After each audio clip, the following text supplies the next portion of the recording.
Distinguished Chair, the Russian Federation affirms its continued dedication to obligations under the CCW and continues to call for its further strengthening through its universalization and its good faith implementation. We welcome the meaningful work with regard to the use of laws by the GGE, that is lethal autonomous weapon systems. We view this group as the optimal platform for discussing this topic and key issues linked to military uses of AI. In the context of implementing the convention and reactions from the international community, the Kyiv regime's crimes must be addressed. The Ukrainian armed forces are mining the territory of the Russian Federation to significantly damage civilian infrastructure and the civilian population. To this end, Kyiv is deliberately using inhumane types of weapons, mines, booby traps, and IEDs. These are a direct violation of basic principles of international humanitarian law, including amended Protocol 2 to the Convention and amended Protocol 1 of 1977, the Geneva Convention of 1949. They use anti-personnel mines, and that's a violation of the Anti-Personnel Mine Ban Convention. We take part in the ATT and take part in its official measures. With regard to, and our standards are actually higher than the standards of the treaty. There's a situation in which certain parties to that treaty directly or indirectly are providing military use goods into conflict zones. We believe it's important to further implement the UN POA on the prevention of illicit trade in SALW, which in essence is the only specialized global document in the area of combating illicit trafficking in small arms and light weapons. We continue to focus on the UNROCA as one of the key mechanisms for transparency and international security through tracing and identification of destabilizing accumulation of weapons in different regions of the world.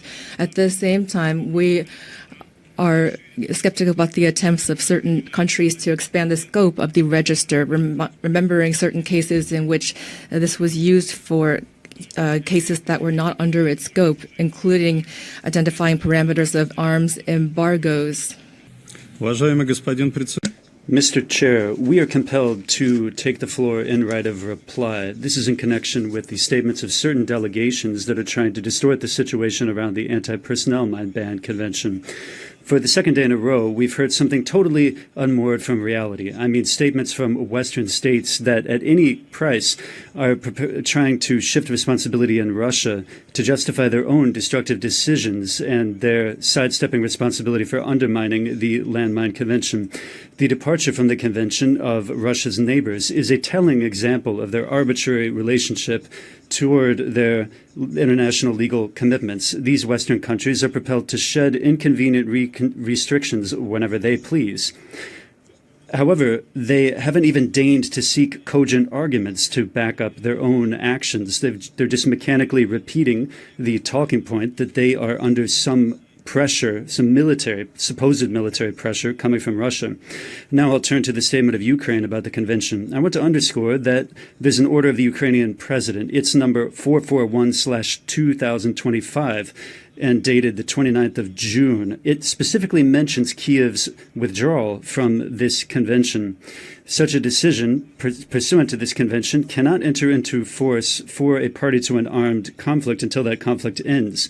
The suspension of the effect of the convention, and especially the suspension of certain of its provisions, was never mentioned from the very beginning. The effect of the convention for Ukraine can be deemed suspended only if there's no objection from the other parties to the convention. At any case, Kyiv's steps are destructive amid an ongoing armed conflict.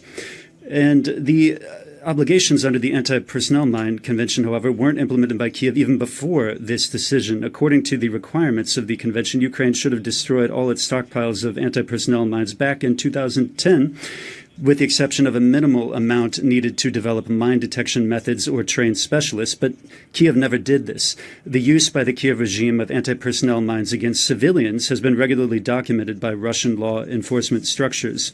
Furthermore, the violations of the aforementioned convention have not been duly assessed by its parties. Instead, Ukraine was granted additional time to destroy its anti-personnel mines, which it has and is actively using. The situation around the convention, alas, merely confirms Russia's assessment about the weakness of this treaty regime. The convention has no means of leverage against countries that, in one way or another, shirk the implementation of their commitments. The acts of the Baltic states, Poland, Ukraine, and Finland fully fit into the general course of the West and its satellites, a course toward rewriting and undermining the international legal system in terms of arms control, disarmament, and non-proliferation. They're asking for stricter and rigorous compliance of commitments by other countries, but these states see no need to consistently abide by these treaties' restrictions. And at the same time, they are shifting onto others the blame for the decisions that they have taken. That is, they're shifting the blame. In contrast to these aforementioned countries, the Russian Federation has continued in good faith to fully meet its commitments under additional Protocols 2 and Protocol 5 of the Convention on Certain Conventional Weapons. As for the use of mines, from the very beginning of the special military operation, the Russian Federation's armed forces have acted in accordance with instructions on international humanitarian law for the armed forces of the Russian Federation. This document, inter alia, sets out the chief requirements for the use of anti-personnel mines in accordance with Additional Protocol 2 of the CCW. The results of national work on the mine threat are regularly reflected in Russian reporting on this convention, the CCW that is, and its Additional Protocol 2 and Protocol 5. I thank you for your attention.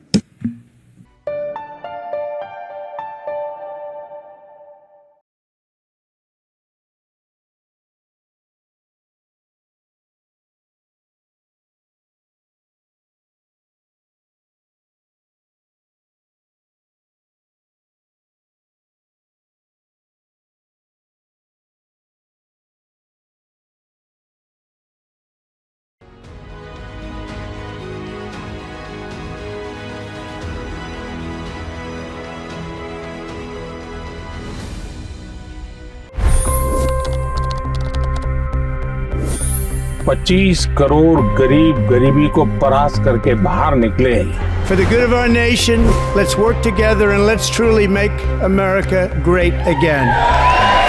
The fastest news breaks. Requested PM saying that we will have to speak to Putin and to Zelensky. The biggest news makers. The relationship with India is probably the most important bilateral relationship the U.S. will have for the rest of this century. The capital delivered quite an election result today. Expert analysis. The million-dollar question today is how to stop this dance of death. Ground reports. I'm standing at the crossroad of the Kumbh Mela. Behind me are more than 100 entry guards. Long-form interviews. Exclusionary politics is reflected in Manipur case as well. You don't bother because this is a small state. Deep dive into burning issues. It's often said DRC could be the richest country in the whole world. It's because of what sits underneath. Why exactly did the US topple the Sheikh Hasina government? HT videos. We don't just break news, we break it down.